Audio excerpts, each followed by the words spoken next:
Bismillahirrahmanirrahim. Assalamualaikum warahmatullahi wabarakatuh. Untuk rekan-rekan teknik yang berbahagia, kembali pada kesempatan kali ini saya akan membahas tentang tension member design atau desain batang tarik pada bagian desain struktur rangka baja. Jika channel ini bermanfaat, jangan lupa like dan tekan tombol subscribe-nya, serta jangan lupa untuk dibagikan dengan rekan-rekan lain yang mungkin membutuhkan. Selamat menikmati.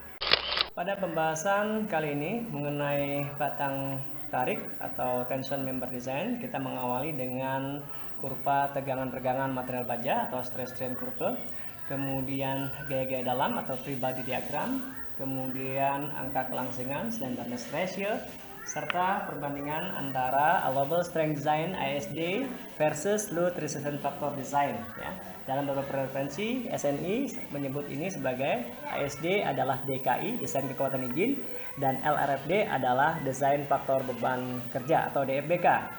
Selanjutnya kita juga akan membahas tentang desain kriteria yang digunakan dalam desain batang tarik berdasarkan SNI 1779-2020, yaitu kriteria leleh atau yielding dan kriteria putus atau fracture kriteria.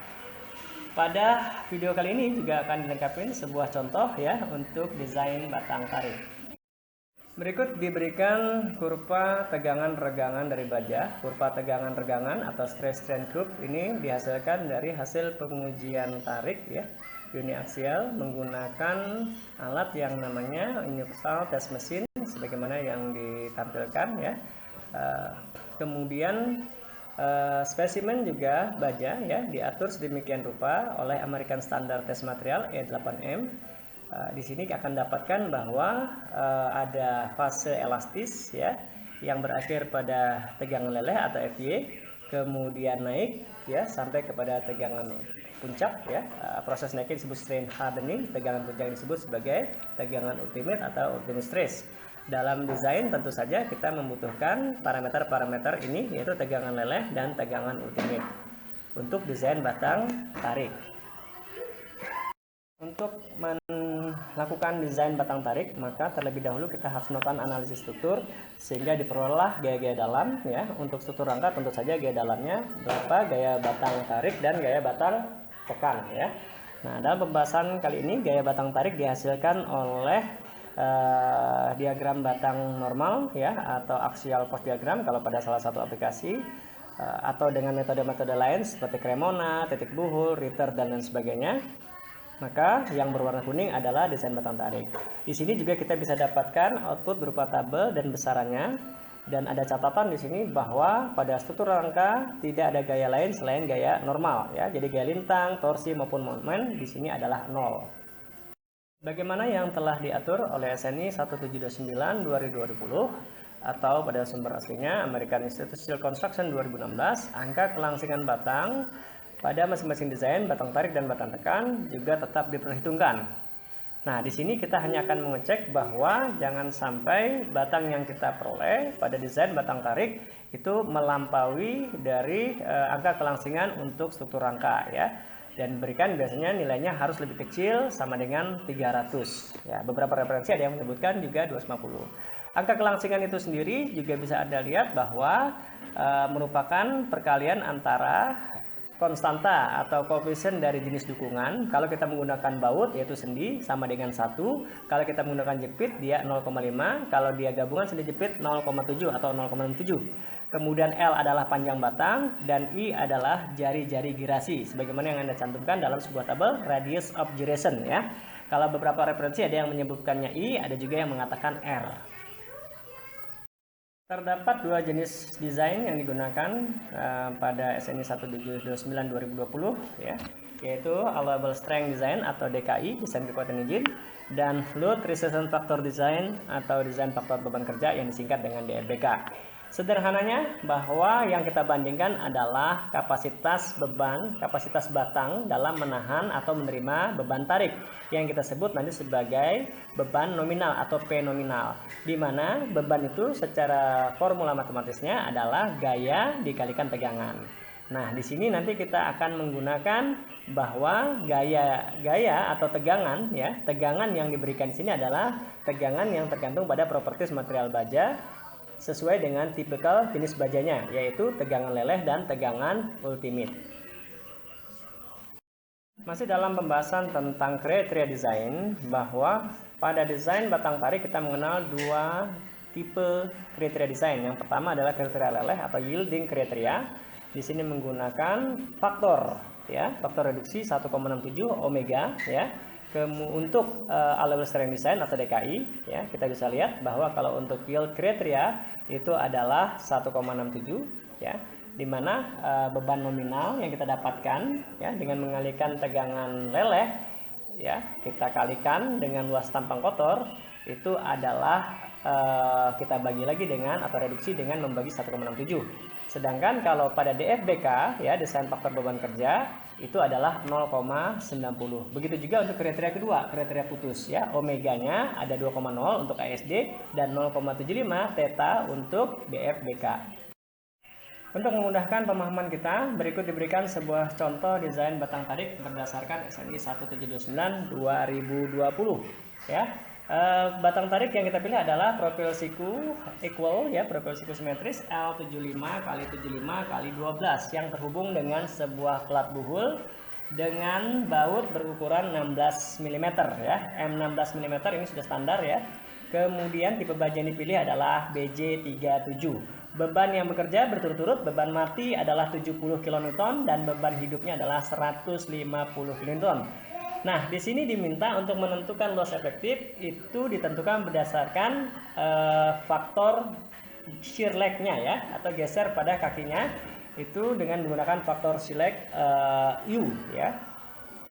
Pertama, kita akan menginventarisir ya properties material maupun properties geometriknya. Untuk properties material, jenis baja sudah ditentukan BJ37 ya, di mana BJ37 berdasarkan tabel ESC atau SNI 1729 2002, tegangan lelehnya 240 MPa dan tegangan ultimate atau FU-nya adalah 370 MPa. Kemudian tabel geometrisnya itu diperoleh dari tabel Gunung Garuda ya. Berturut-turut akan diberikan dengan tebal, luasan kotor atau AG ya, bahkan angka kelangsingan ya, yang semuanya kita ubah dalam satuan milimeter karena dari tabel adalah satuan sentimeter. Pada desain yield kriteria atau kriteria leleh belum memperhitungkan adanya lubang baut. Pada tahapan awal kita akan menghitung dulu ya beban yang bekerja berdasarkan kombinasi beban mati dan beban hidup ya. Untuk DKI berarti tidak perlu faktor, cukup dijumlahkan, didapat 220 kN yang kita akan ubah menjadi newton kalikan 1000 220.000. Sementara untuk PN-nya atau kapasitas beban nominalnya yaitu tegangan leleh kali luas tampang, semua sama rumusnya baik untuk DKI maupun DBK yaitu FY kali AG juga. Kita dapatkan sebesar 240 kali 1696. 1696 adalah luas tampang kotor yang kita peroleh dari cm persegi menjadi mm persegi. Nah, satuannya adalah dalam newton. Ternyata baik untuk DKI maupun DBK adalah aman karena dia lebih besar dari beban yang bekerja. Selanjutnya adalah menghitung untuk kriteria putus atau fracture kriteria. Pada kriteria putus tentu saja sudah memperhitungkan adanya lubang baut. Langkah pertama kita harus menentukan dulu berapa luas lubang ya. Nah, tapi sebelumnya luas lubang itu adalah jumlah lubang dikali diameter lubang kali tebal profilnya ya. Nah, di sini kita dapatkan bahwa diameter lubang itu kalau untuk M16 cukup ditambah 2 menjadi 18 mm ya. Nah, sementara untuk pada potongan melintang kalau kita lihat pada gambar jumlah lubangnya hanya satu yang terlihat. Berarti 1 kali 18 kali 12 luas lubang didapatkan 216 mm persegi. Nah, kemudian untuk luas netonya AG dikurang AH. Ya, AG adalah luas tampang kotor tadi 1996, kemudian luas lubang sudah diketahui adalah sekian ya. Jadi luas netonya 1440 mm persegi. Karena kita tadi diminta untuk menggunakan shear leg factor, maka shear leg factor kita akan hitung dengan cara 1 min X bar atau eksentrisitas dari lubang dibagi dengan panjang lintasannya ya, panjang jarak antar lubang. Nah, ini sudah diatur ya, bahwa jarak antar lubang itu ditentukan adalah 2/3D. Karena kita punya D-nya adalah 16 mm, maka paling tidak 4,2 cm. Kita ambil jarak antar lubangnya adalah 6 cm 6 cm. Berarti totalnya adalah 12 cm ya. Kemudian jarak minimal bisa dilihat di J.2 ya, di SNI 1729-2020 adalah jarak as ya, lubang ke tepi 2,2. Ada yang menggunakan tabel juga, boleh dilihat pada masing-masing profil.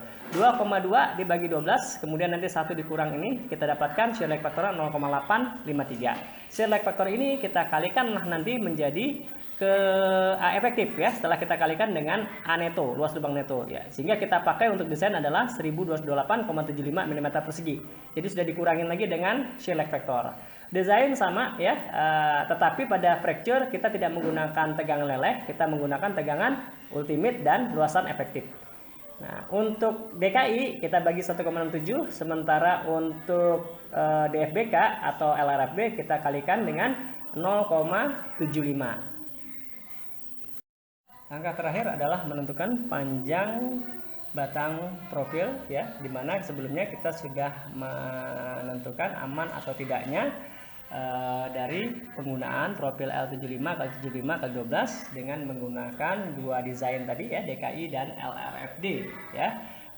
Di sini kita bisa lihat bahwa syarat kelangsingan adalah KL per I-nya kurang dari 300.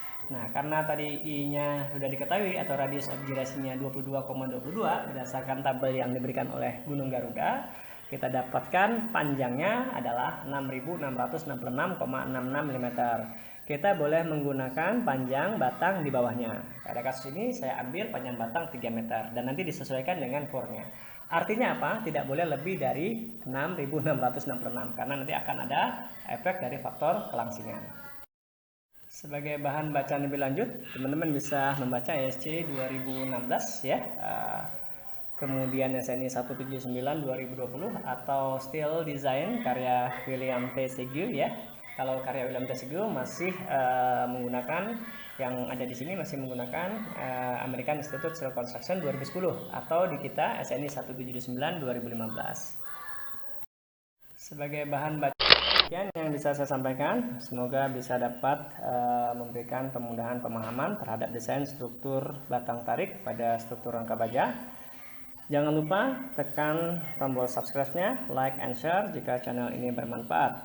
Terima kasih, tetap sehat, tetap semangat, tetap optimis, tetap berbakti kepada kedua orang tua. Assalamualaikum warahmatullahi wabarakatuh.